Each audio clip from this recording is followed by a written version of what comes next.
फिरौन जो हजारों साल तक पूरे इजिप्ट पर राज करते रहे, लेकिन अब फाइनली मुसलमान उमर बिन खत्ताब की खिलाफत में फिरौनों के इसी इजिप्ट को हमेशा के लिए उनसे छीनने वाले थे। यह स्टोरी, इजिप्ट की फतह की स्टोरी, बहुत ही इंटरेस्टिंग होने वाली है क्योंकि आज तक इसे किसी ने एक्सप्लेन नहीं किया। पर वेट, यहाँ पर एक बहुत बड़ा मसला था। खलीफा उमर ये चाहते ही नहीं थे कि मुसलमान इजिप्ट पर हमला करें, क्योंकि इजिप्ट पर हमले से कुछ ही अरसा पहले मुसलमानों की खिलाफत पर एक बहुत बड़ी मुसीबत आई थी, ताऊन।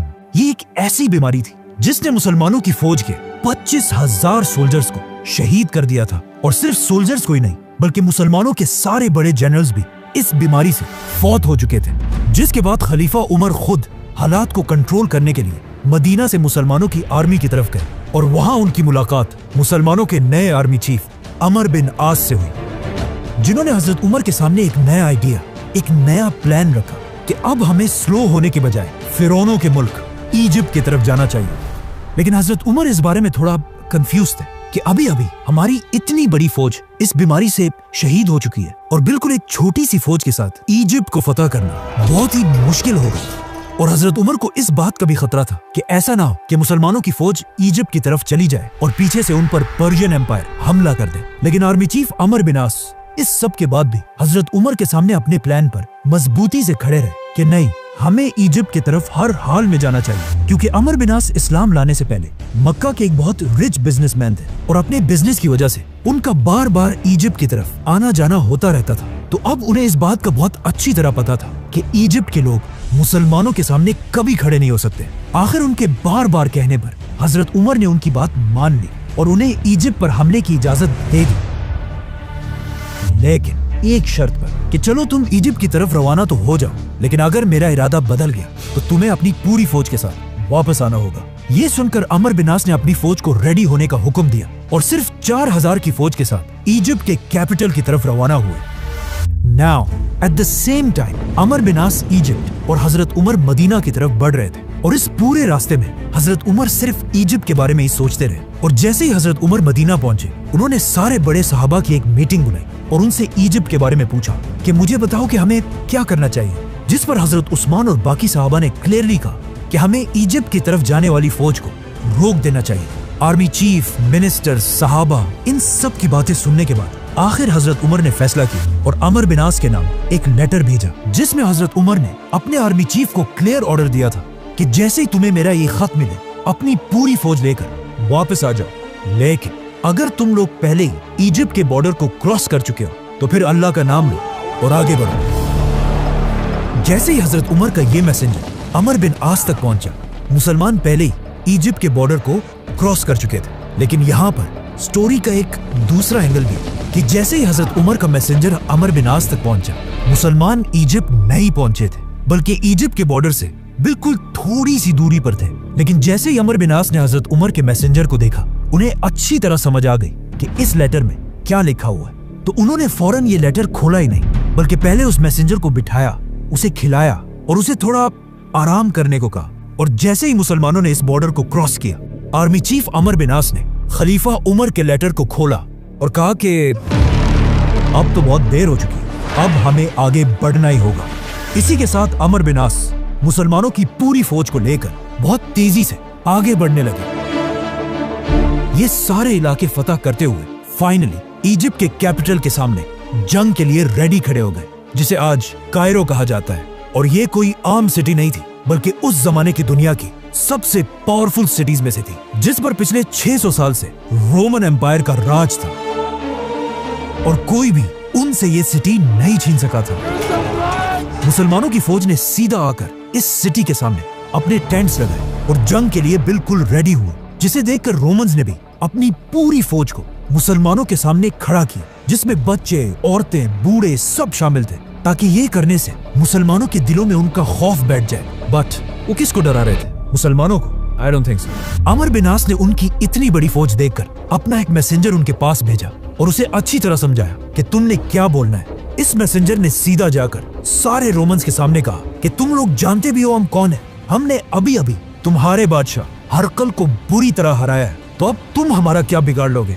ये सुनकर वहाँ पर सब हैरान हो गए, लेकिन वहाँ के लीडर साइरस ने कहा कि बात तो सही है। इसी के साथ अमर बिन आस ने फुल ताकत के साथ इजिप्ट के कैपिटल पर हमला कर दिया, लेकिन कोई फायदा नहीं हुआ क्योंकि सिर्फ 4000 की फौज के साथ इजिप्ट का कैपिटल फतह करना इम्पॉसिबल था। इसीलिए अगले 7 महीने तक मुसलमान इसी तरह इस सिटी के सामने अपने कैंप्स में बैठे रहे और आखिर आर्मी चीफ अमर बिन आस को भी समझ आ गई कि अब वक्त आ चुका है कि मदीना में खलीफा उमर से मदद मांगी जाए। हजरत उमर को इस बात का पहले ही पता था कि अमर बिन आस इजिप्ट को बहुत ही लाइटली ले रहा है और उसे जरूर ज्यादा फौज की जरूरत पड़ेगी, तो उन्होंने फौरन 12,000 की फौज इजिप्ट की तरफ रवाना की और इस फौज का लीडर एक बहुत बड़ा सहाबी जुबैर बिन अवाम को बनाया।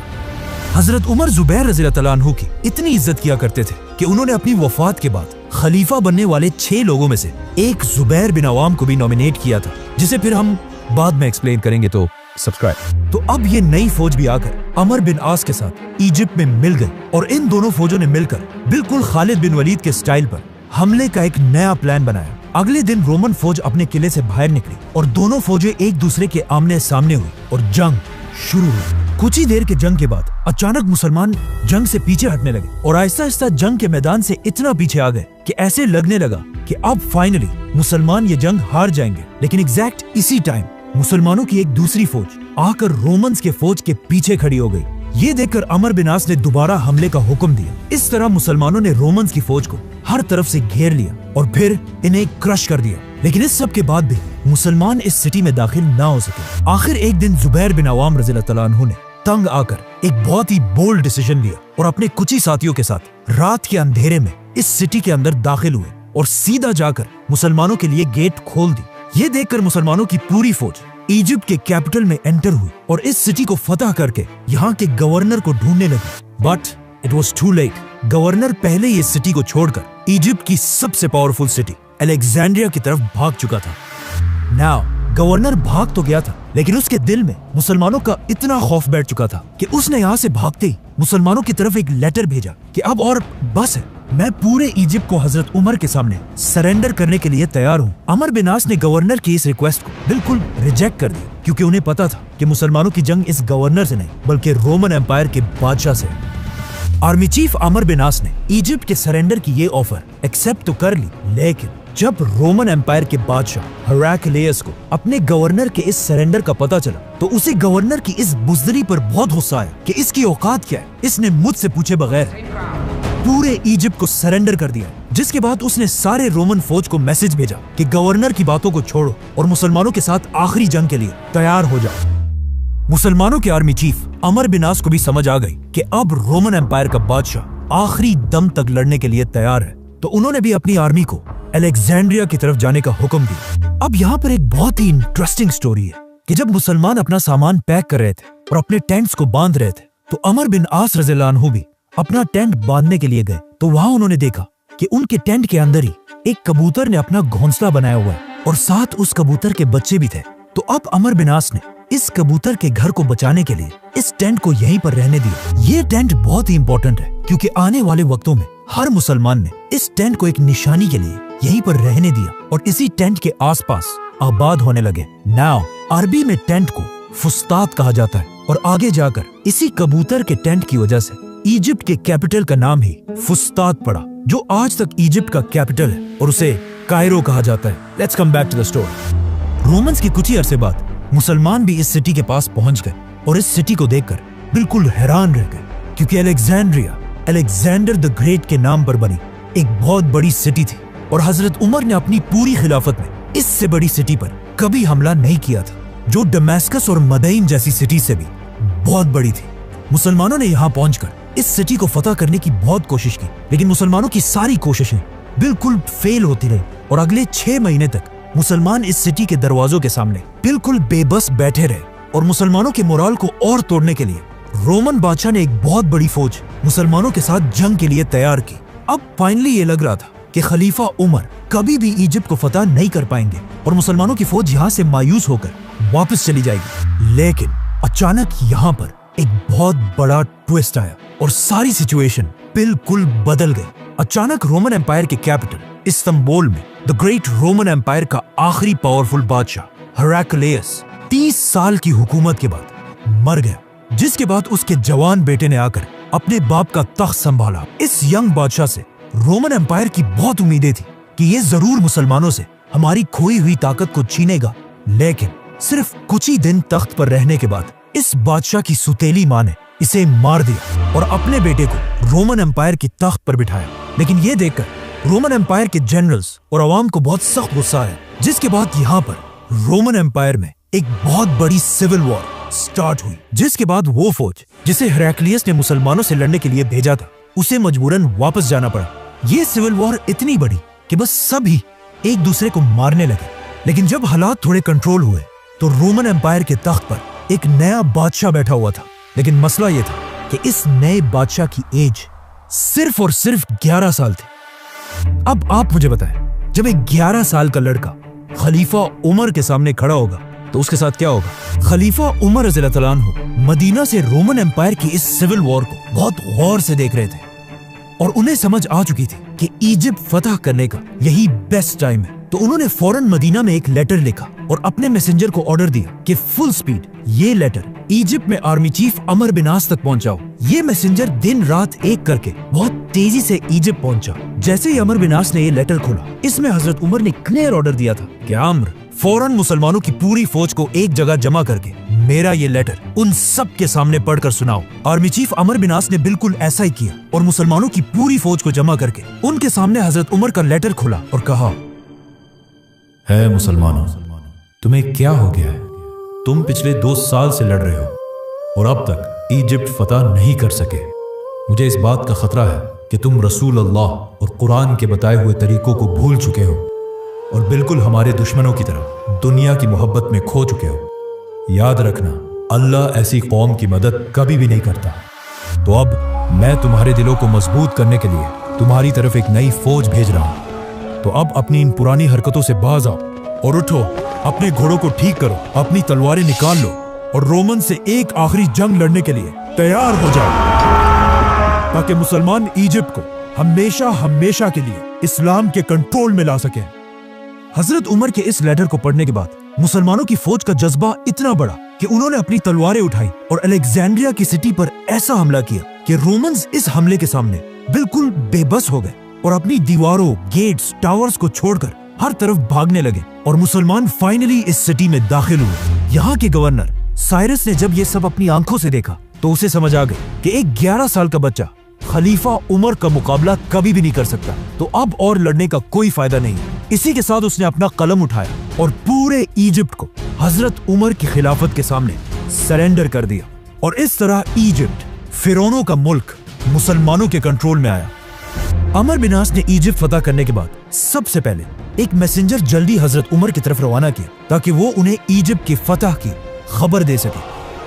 ये मैसेंजर फुल स्पीड मदीना पहुंचा और हजरत उमर के घर के बजाय मस्जिद नबवी की तरफ गया। हजरत उमर को जब इसका पता चला तो वो सीधा मस्जिद नबवी की तरफ गए और वहां पर इस मैसेंजर ने हजरत उमर को इजिप्ट के फतह के बारे में बताया। ये सुनते ही हजरत उमर जमीन पर गिर गए और सजदा करके अल्लाह का शुक्र अदा किया और पूरे मदीना को जमा करके उनके सामने इजिप्ट के फतह की कहानी सुनाई। नाउ हजरत उमर ने इसके बाद उस मैसेंजर को बुलाकर पूछा कि तुम मेरे घर के बजाय मस्जिद नबवी की तरफ क्यों गए? उस मैसेंजर ने कहा कि मुझे लगा आप सो रहे होंगे। तो हजरत उमर ने उसे जवाब दिया कि अगर खलीफा दिन को सोएगा तो ये इतनी बड़ी खिलाफत कौन चलाएगा? नाउ अमर बिन आस के हाथों में इजिप्ट के साथ साथ एक और भी बहुत जबरदस्त ताकत है, रोमन नेवी, क्योंकि यहाँ पर रोमन एम्पायर का सबसे बड़ा पोर्ट था। तो आर्मी चीफ अमर बिन आस ने फौरन खलीफा उमर से उनकी इजाजत मांगी कि अब वक्त आ चुका है कि मुसलमान अपनी पहली नेवी बनाए। लेकिन हजरत उमर ने ऐसा करने से इनकार कर दिया, क्योंकि अगर देखा जाए अरब हमेशा डेजर्ट में ही रहे थे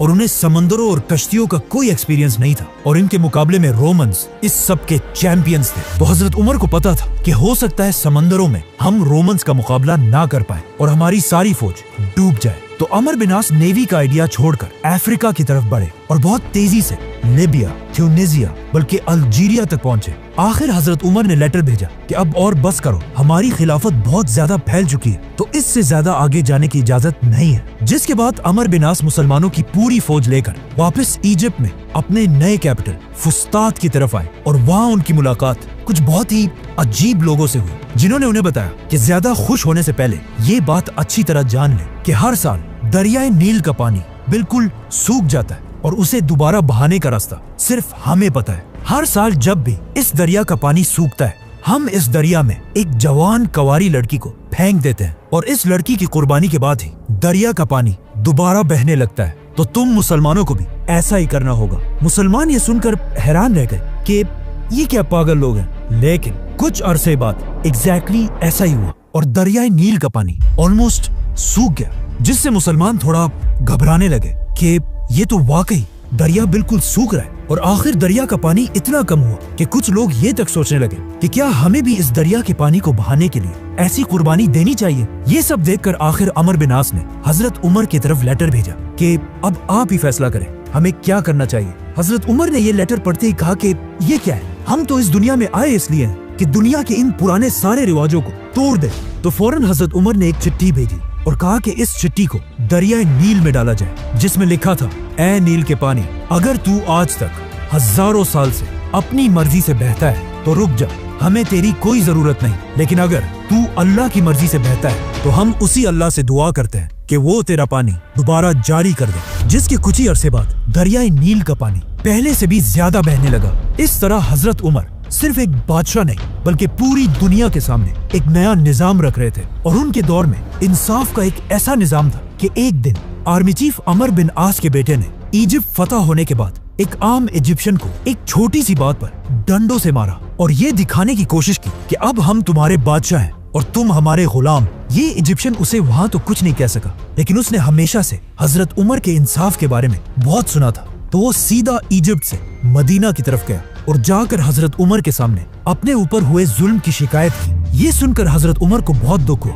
और उन्होंने उस इजिप्शियन को कहा कि तुम यही बैठो, और फौरन एक लेटर गवर्नर अमर बिन आस की तरफ भेजा और उसे हुक्म दिया कि अपने बेटे मोहम्मद बिन अमर को लेकर मदीना की तरफ आओ। जैसे ये दोनों बाप और बेटा मदीना पहुंचे तो उन्होंने देखा कि हजरत उमर के साथ सब बैठे हुए हैं और साथ ही वो इजिप्शियन भी। खलीफा उमर ने उन सब के सामने उस इजिप्शियन को अपना डंडा दिया और कहा कि आर्मी चीफ अमर बिन आस के बेटे को बिल्कुल उसी तरह मारो। बेटे को मारने के बाद अब खलीफा उमर ने उस इजिप्शियन से कहा कि ये डंडा लेकर इसके बाप अमर बिन आस के सर पर भी मारो, क्योंकि इसी बाप के पोस्ट की वजह से इसके बेटे ने तुम्हें मारा था। उस इजिप्शियन ने अमर बिन आस को तो नहीं मारा, लेकिन हजरत उमर ने अमर से कहा कि तुम कब से लोगों को गुलाम बनाने लगे जब उनकी माओ ने उन्हें आजाद पैदा किया है। इसी जबरदस्त जस्टिस की वजह से अब हजरत उमर दुनिया के सबसे ताकतवर लीडर बन चुके थे। लेकिन इजिप्ट फतह करने के फौरन बाद पर्शियन एम्पायर का बादशाह एक बड़ी फौज जमा करके मुसलमानों से बदला लेने के लिए बिल्कुल रेडी था। सब्सक्राइब।